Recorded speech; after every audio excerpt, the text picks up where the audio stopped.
Bienvenidos al informe del laboratorio número 1 de trabajo y energía, que fue realizado por el grupo 32. Este grupo está compuesto por quienes hablan Angie Gallardo, Arturo Díaz Tarazona y Yoriño Común Pérez. Nuestro índice está compuesto por introducción, objetivos, materiales, instrumentos, procedimiento, resultados, cuestionario, observaciones y finalmente conclusiones. La introducción. Como primer paso nos asignaron el sistema número 1 con el cual está compuesto un carrito, polea móvil, pesa, disco de inercia, sensor y portamasas. Segundo, verificamos que el software Lawyer Pro funcione correctamente ya que este actuará directamente con el sensor del sistema. Tercer paso, procedimos a colocar el carrito a una distancia de 40 centímetros y tomamos el tiempo desde el inicio hasta el final de que el carrito chocara contra la barrera. Este procedimiento lo realizamos 3 veces y finalmente procedimos a medir y a pesar cada componente del sistema. Objetivos. Objetivo principal. Determinar cómo varía la energía del sistema a partir de sus fuerzas mediante el teorema de trabajo neto. Objetivos específicos. Objetivo número 1. Determinar el TSL del sistema y de cada componente para saber qué fuerzas realizan trabajo. Objetivo número 2. Determinar qué fuerzas realizan trabajo a favor o en contra del sistema número 1. Materiales e instrumentos. El disco de inercia, la polea móvil, el sensor, el carrito, portamasas y el calibre. Materiales. Aquí tenemos todos los materiales con sus respectivas masas y sus respectivas medidas. Aquí vamos a ver cómo el carrito se desplaza desde una distancia de 40 centímetros y desde un ángulo de 0 grados. Procedimientos. Luego de realizar las mediciones respectivas y medir la presión angular, obtuvimos estas gráficas para cada toma, con sus respectivos datos y con sus respectivas gráficas. Luego de ello lo llevamos a Excel para obtener las gráficas velocidad versus tiempo, ángulo versus tiempo, aceleración versus tiempo. Cuestionario. Ahora pasaremos a responder las 7 preguntas. Primera, análisis del sistema mediante trabajo, energía e identificar qué elementos realizan trabajo y los que no. Tenemos nuestro DSL como sistema, que tenemos la fuerza del carrito, el peso de la polea fija, la normal, el peso de la polea móvil y el peso del soporte. Por esta vez despreciaremos la fricción y la fuerza elástica de la cuerda.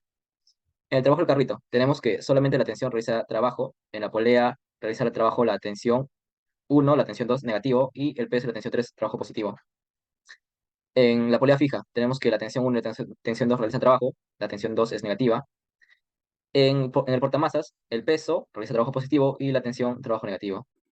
Pregunta 2. Presentar mediante gráficas cómo la energía cinética del carrito de la polea fija varían respecto al tiempo. Primero, la energía cinética del carrito la única presenta energía traslacional. Entonces, esta se calcula como un medio de la masa por la velocidad tangencial al cuadrado. ¿Cómo obtendremos la velocidad tangencial? Mediante el dato de nuestra gráfica que tenemos es la velocidad angular medida en radianes por segundo y el radio. Cabe destacar que estamos tomando los datos de la primera toma de las 3 tomas que nos salió en el laboratorio. Esto lo voy a mostrar acá en el Excel mucho más exacto, en las cuales se obtiene la gráfica.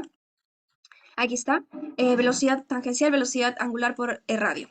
Ahora, la energía, como se ve acá en esta gráfica, el pico más alto lo toma en el tiempo 1.8 y la energía es de 0.031 joules. Ahora voy a presentarles de la polea, porque también nos piden de ella, que la energía cinética rotacional es la única que se presenta en esta polea, va a ser la sumatoria de la energía cinética del disco y la del sensor. Tenemos todos los datos, pero menos la inercia.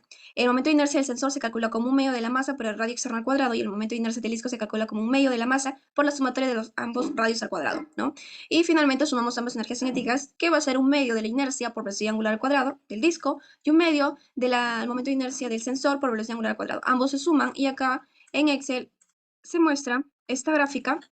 La energía que tenemos, que el pico más alto nuevamente está en el tiempo 1.8 y es de 0.022 joules. En este caso es de la polea fija. Ahora, en la pregunta 3 nos pide mediante las gráficas obtener el trabajo neto del sistema. El trabajo neto del sistema va a ser la variación de energía cinética de todo el sistema, o sea, energía cinética del carrito, de la polea fija, polea móvil y del portamasas. La energía cinética del carrito va a ser como un medio de la masa por la velocidad angular al cuadrado, o sea, va a ser la velocidad cinética final menos la inicial. La inicial va a salir cero porque la velocidad angular que se midió en radianes por segundo es cero, entonces la energía cinética del carrito es 0.018 joules. Ahora, de la polea fija va a ser nuevamente la suma de la energía cinética rotacional del disco y del sensor, que esto nos sale menos 0.179 joules.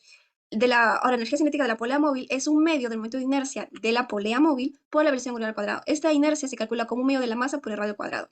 Y esto sale como menos 1.125 joules.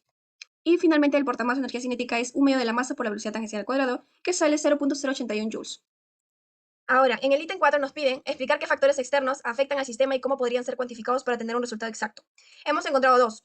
Como primer factor externo es la resistencia del aire del laboratorio, ya que no lo hemos considerado, pero sería externo, ya que esto afectaría al sistema. ¿Y qué tendríamos que utilizar para ser exactos? Tendríamos que utilizar un anemómetro para poder cuantificar la velocidad del aire. El siguiente factor externo sería la fuerza de fricción cinética, ya que no nos proporcionaron el coeficiente de rozamiento para poder ser exactos y calcular esto, ¿no? Ya que la fuerza de fricción se calcula como la normalidad por este coeficiente de rozamiento. 5. Con la información que tiene disponible, ¿podría calcular el trabajo neto sobre cada elemento del sistema? Poleas, carrito, portamasa. Bueno, la respuesta es sí. Tenemos que el trabajo neto es igual a la variación de energía y que también es igual a la suma del trabajo del carrito, del portamasas y de las poleas. Trabajo de las poleas. El trabajo de las poleas es igual a la suma de todas las fuerzas que tiene actuando sobre ella. El trabajo de la normal, más el trabajo de la tensión 1, más el trabajo de la tensión 2, más el trabajo del peso y el trabajo del pivote. Trabajo de la polea móvil es igual a la suma de todos sus fuerzas que actúan sobre ellas. El trabajo de la tensión 1, más el trabajo de la tensión 2, más el trabajo de la tensión 3 y más el trabajo de su peso. Trabajo del carrito. Tiene una fuerza normal, que nos daría el trabajo de la normal, lo sumamos el trabajo de la tensión más el trabajo del peso. Trabajo del portamasas sería igual al trabajo de la tensión más el trabajo del peso. ¿De cuántas maneras podrían hallar el trabajo neto sobre el sistema con la información que tienen disponible? Se podrían hallar de dos maneras. La primera es el cambio de energía cinética y la segunda sería la suma de todos los trabajos que me da el trabajo neto. Si pudieran regresar al laboratorio, ¿qué parámetros medirían para calcular el trabajo neto sobre el sistema?